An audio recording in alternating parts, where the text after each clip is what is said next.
Le coup d'envoi dans quelques instants de ce match. Montpellier qui reste sur 3 victoires de rang lors des 3 dernières journées. Avant de penser à la finale de Coupe de France, Montpellier veut assurer sa place en Ligue des Champions face au futur adversaire du Paris Saint-Germain lors de la dernière journée et qui n'a plus rien à jouer. Le MHB entend faire un pas décisif. Allez, Montpellier qui va peut-être, ça arrive assez souvent, que les débuts de match sont difficiles suite à une déconvenue. Ça a été le cas la semaine dernière lors du Final Four d'European League. Le premier but, c'est pour Sach Scoubé. Il fallait se remettre la tête à l'endroit du côté de Montpellier après cette 4e place. Et l'égalisation derrière avec ce but d'Adrien Vergely. Vous parlez de Nicolas Clerc, Florent, Nicolas qui va être beaucoup utilisé forcément en l'absence de Yann Tarapeta. C'est la dernière mauvaise nouvelle. Adrien Vergely qui récupère le ballon avec un petit peu de réussite, qui marque. Il aime également parfois. Ouais, il s'est bien fait, très bien fait de la part de Christian Christiansen avec Kian Limino qui est passé bien à travers du duel.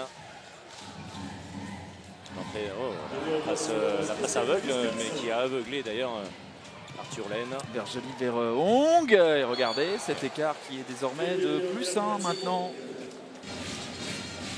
Et toujours. Oui, c'est bien fait. C'est bien fait. On va demander à Patrice Vignier de nous reproposer tout ça. Parce que ça ne paraît rien, mais il faut un timing exceptionnel. Lucas Pelas excuse lui pour l'action précédente en défense. Regardez, un simple petit croisé. On l'a vu repartir dans l'autre sens, Lucas Pelas. Nous, on l'a vu.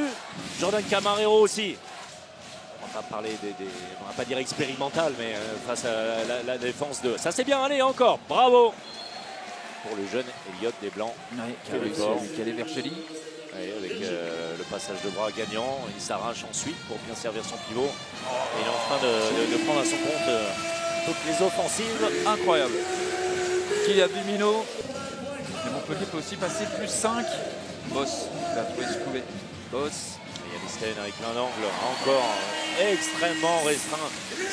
On va demander à Patrice Vignier de nous montrer ce qui est intéressant. C'est la dynamique, regardez au niveau des jambes. Là, la vitesse qu'il est capable de mettre, l'élan que ça lui donne face à un mur de Montpellier avec Rémi Desbonnets qui demande à bien serrer les bras. Voilà, on en reste là, effectivement, +5.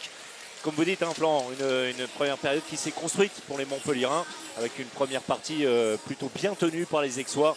Ensuite, il y a eu ce petit écart conservé, même accentué en toute fin de première période par les Montpelliérains et notamment un côté gauche Montpelliérain qui fonctionne très bien, Lucas Pelas. Il y a plus de 5 points entre les deux équipes au niveau du classement ballon perdu. C'est un dribble en l'air et tout de suite, Valentin Porte.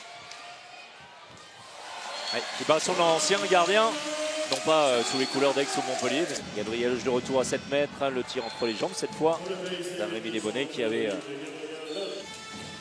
pour Rémi Desbonnets.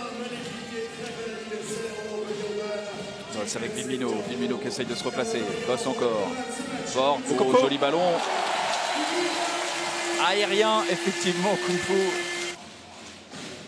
Et puis seulement 5 buts inscrits par les Aixois en 15 minutes de jeu. Voilà le 6e. Par Xavier Labigang. Et là, il va faire du...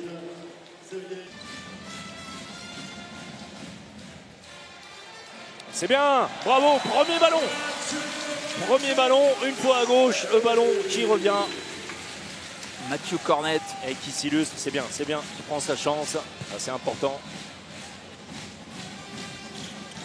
Scoubé. Oh là là, quel but de loin du Géorgien supersonique sur ce coup-là. Et Gabriel Loge, 5 buts, 63% qui sont les meilleurs buteurs de ce match. Et il s'est battu, ouais, Vasquez, le plus costaud. Il a arraché ce ballon lituanien. Ah oui, c'est exactement ça, parce qu'il n'était pas le premier dessus. On est debout pour ces derniers instants. La dernière minute. Cornet. Scoubé, debout du côté des supporters de Montpellier. Cornet. Scoubé. Boum. Oh, il est dans son match. Dans cette fin de match, en tout cas, le point serré, le Géorgien. 16 défaites désormais pour le PAOK, pour 11 succès simplement et 2 nuls.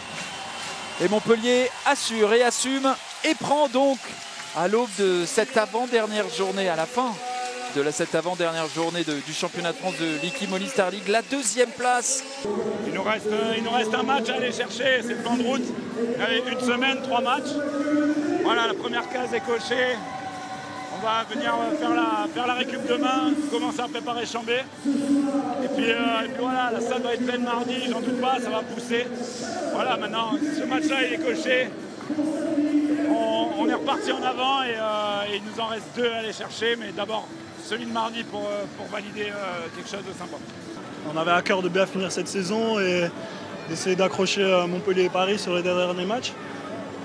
Voilà, on a bien tenu les 15-20 premières minutes et puis après on a commencé à lâcher petit à petit par manque de rotation aussi dû aux absences. Et puis voilà, Montpellier, on connaît leur efficacité et leur rotation, donc voilà, dès qu'il y en a un qui sort, le niveau de jeu ne descend pas, donc voilà, ça a été compliqué de rivaliser ce soir. Mais... Exactement, on peut être fier de ce match. On n'a pas lâché, je trouve qu'on a mis la même intensité qu'en première et ça se voit au score, on prend 12 buts aussi. Donc ouais, on peut être fier et après c'est pas fini, il reste, je dirais plutôt qu'il reste 2 marches, Chambéry et Nantes pour bien finir cette saison. Ouais.